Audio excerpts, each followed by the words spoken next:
Hello YouTube, this is Squadron 22 here, back with another 100-point squadron build for Star Wars X-Wing Miniatures.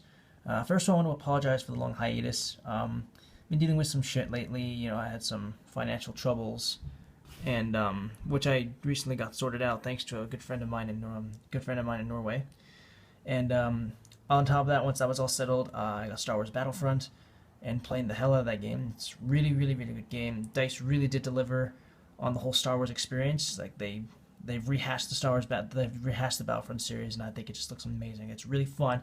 Everything is incredibly beautiful. Everything's smooth and lots and lots of replayability.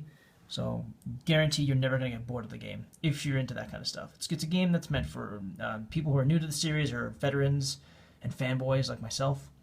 And it's a really good game. I do recommend you try it out at least. It's available on Origin for $69.99, I believe it is, or $79.99. For the standard edition. Then there's the deluxe and ultimates, which cost a bit more. But enough of that. Let's look at the squadron I have here. So to get back in the swing of things, for my 55th squadron build, I have chosen a TIE Punisher with 2 TIE bombers backing him up. The Punisher is piloted by Redline, and the 2 TIE bombers supporting him are Gamma Squadron pilots. Now, the name of the build is Clusters, and the reason for it is because these guys are loaded to the teeth with cluster missiles. These guys are able to make multiple attacks in one turn, and Redline's ability makes him even more lethal because he'll be able to make more than 2 attacks each turn. Rather, he'll be able to make the same 2 attacks each turn, but they're guaranteed with the abilities he has on him. They're guaranteed to take a hit. They're guaranteed to score a hit on their target. So with that said, let's look at the build itself here. So all these guys have been outfitted with extra munitions and cluster missiles to allow them to an extra set of missiles each.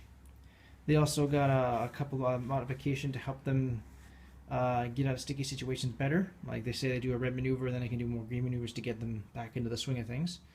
So we'll move on. We'll start with the squadron leader of the build here, and the squadron leader is Redline. Redline has a pilot skill of 7. He flies the Sinar Fleet System's TIE Punisher. He has an attack value of 2, an agility value of 1, a hull value of 6, and a shield value of 3. So already we're seeing some improvements over the TIE Bomber.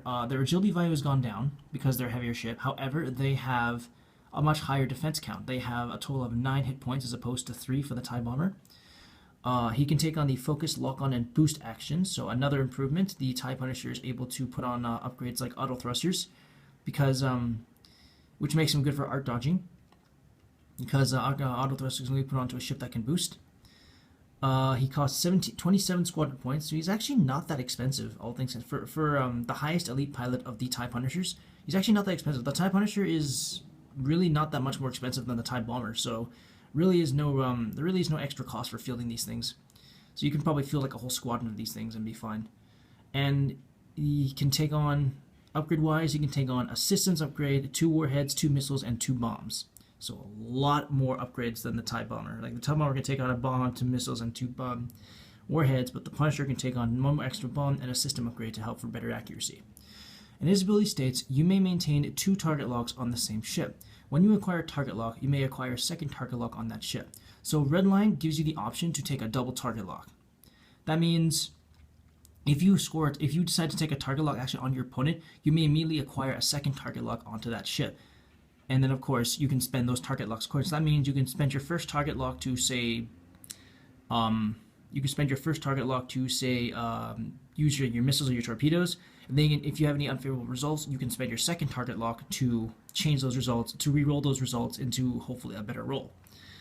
Going on for his upgrades, so he's a pretty deadly ship, like at any range, because having 2 target locks and being able to spend both those target locks on the same turn is a pretty deadly combo, so explains why Redline costs so much, but he's a really, really effective ship in close and long-range combat. For his modification, I've gone with a twin-ion engine Mark II, which came with the TIE Punisher, and really it's meant for the really meant for the heavy ship series, like the Bomber, the Defender, and the Punisher, because all of their banks are white maneuvers, and they're severely limited. They're kind of limited as to what they can do to get rid of stress. And twin-ion engine Mark II allows you to treat all of your bank maneuvers as green maneuvers. So that means, effectively, the TIE Punisher and the TIE Bombers now have a total of 9 green maneuvers to work with. There are 3 straights, and their 3 banks, all 3 of their straights and all 6 of their banks are now green maneuvers. So that makes it so if you do a hard turn at speed 1 or 2, you get stressed, and then the next turn you can do another bank at any speed, at any of those, at any speed, and get rid of that stress while still maintaining, a line of sight on your opponent. Now for assistance upgrade, this is where Redline shines. His assistance upgrade is very simple. It is a fire control system, and it says after you perform an attack, you may acquire a target lock onto the defender. Here's how this works. Redline's ability allows him to take 2 target locks at the same time, or maintain 2 target locks at the same time. After you fire any weapon, fire control system allows you to take a target lock right after you attack. This also pairs with Redline's ability. So you spend your target locks. After you attack, you can acquire another target lock right after you attack, but you can also use Redline's ability to acquire that second target lock the next turn. But this is extremely useful for his missiles, which I will go to in a little bit. For his warhead, I've chosen an extra munitions. All 3 of the ties have extra munitions, by the way. Which states you can equip this card. When you equip this card, place 1 ordnance token on each equipped warhead, missile, and bomb upgrade card. When you are instructed to discard an upgrade card, you may discard 1 ordnance token on that card instead. So basically, this allows you, at the cost of a warhead slot, you can have 2 of each secondary, which is awesome. Considering that Redline can take, the bombers can take on more than 1 warhead, more than 1 upgrade secondary at a time already. But the extra munitions helps to decrease the cost of having just one, rather than having to put on 2 secondaries at the same time. You can just have 1 and then put a awareness token on top of that, and you'll effectively have 2. So it's really good for cost efficiency. Now, Redline has 2 cluster missiles equipped to him. They have an attack value of 3 and can be used at range 1 to 2, and they state spend your target lock and discard this card to perform this attack twice. This is where the build comes to shine. Redline takes a target lock. He acquires a second target lock on his opponent. And then, of course, he spends his first target lock to fire his cluster missiles. After rolling, he can spend his second target lock to modify the second result. And that's that. He scores his attack. Cluster missile allows you to attack twice. Fire control system states that immediately after you attack, you can acquire a target lock. So that means you acquire your target locks, you spend your first on your first cluster missile attack, spend your second to modify it, and then fire control system lets you take a second target lock after the first attack. Redline lets you take another target lock after that, and then on your second attack, you can rinse and repeat. You can spend your first target. You can spend your target lock to with Redline you would just take 1. You'd Redline's ability gives you the option, so it's not mandatory.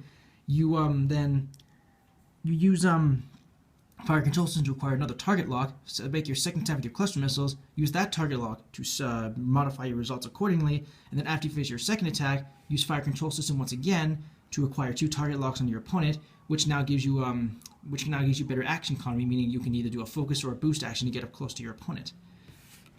And now, since he has 2 cluster missiles on him, effectively he's able to make 8 attacks in total. 1, 2, 3, 4. He's able to make 4 attacks in total. Or hang on, 1, 2. He's able to make 8 attacks in total because of extra munitions. Because now he effectively has 8 cluster missiles, or 4 cluster missiles, 2 attacks each.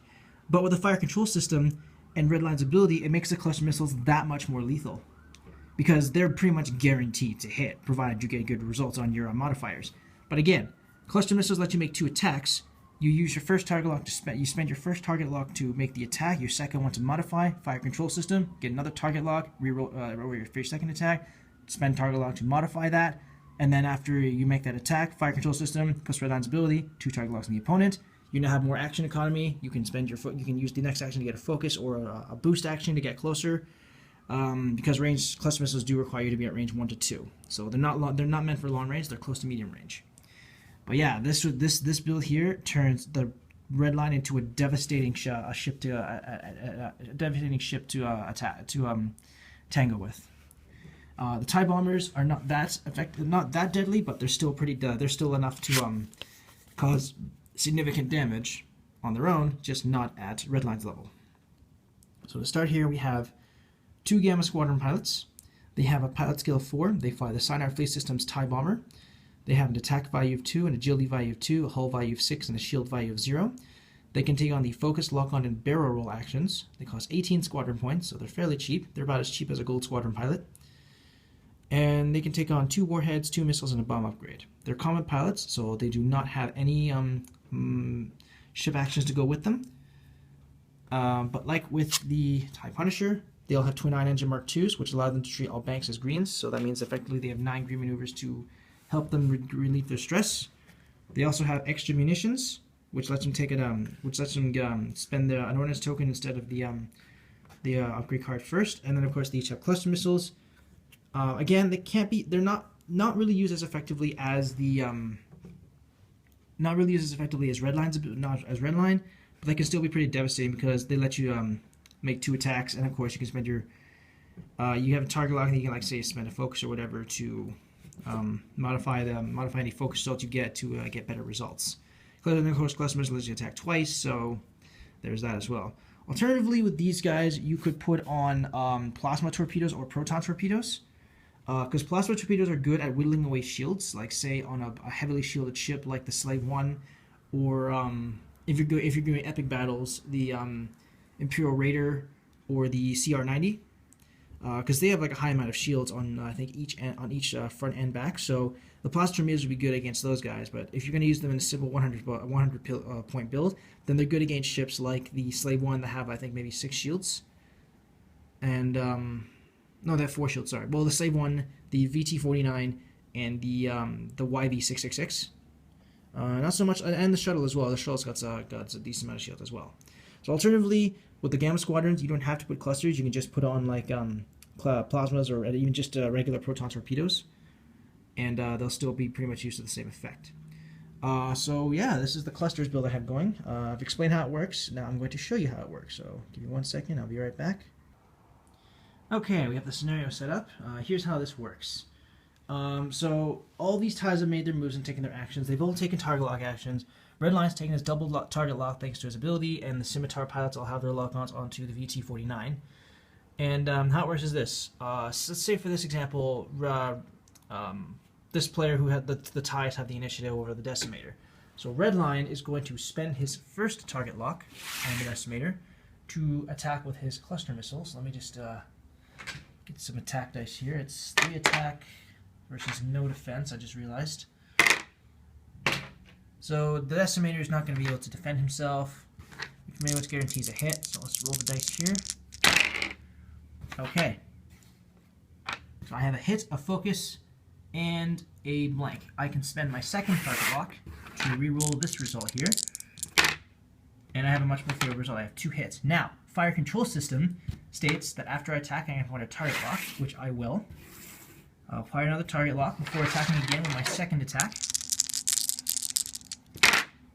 So that's another hit. I can spend that target lock, roll this blank, and I have 3 hits. So collectively, I've dealt 5 damage to the Decimator, which means now he has taken 1 shield. If all his shields are gone, he's taken 1 hull damage. Now, Fire Control System, again, lets me take a target lock. Redline's ability lets me take another target lock. So now I'm back to having 2 target locks again. Again, allowing for more action economy. So that means he can either do a K turn, or he can do a hard turn, or he can do a soft one and then plus boost to get closer or whatever. And then after the Decimator attacks, say the bombers or the Punisher, the TIE bombers can make their attack by spending their target lock and attacking with their cluster missiles. So again, not a favorable result. The first attack misses. Second attack deals 2 crits and a hit. So that means now the Decimator has taken 2 criticals and 1 hit. Presumably, maybe either a weapons malfunction or a system, or an engine failure or whatever, or a blinded pilot or whatever. Anyway, so yeah. And then of course the second one would spend his target lock and attack with his cluster missiles, dealing major damage at range 1 to 2. So that's an example of how the build works. Getting in close, preferably range doesn't really matter. Range 1 to 2 because they're attacking at secondary, so there's no range bonus. But yeah, you want to get in close as you probably can, deal out massive damage to the target with your clusters, and then once you've done your job, move on to the next ship. Or alternatively, you could just have Redline take on the big ship and have the 2 TIE bombers take on the escorts, if there are any. But yeah, this is my clusters build. Let me know what you guys think in the comments below. Any constructive criticism is greatly appreciated. If you like, you may use this build for any competitive or casual play, or if you want, you can tweak it or revamp it to your own specifications. Thank you guys so much for watching. This is Corbin22 signing off.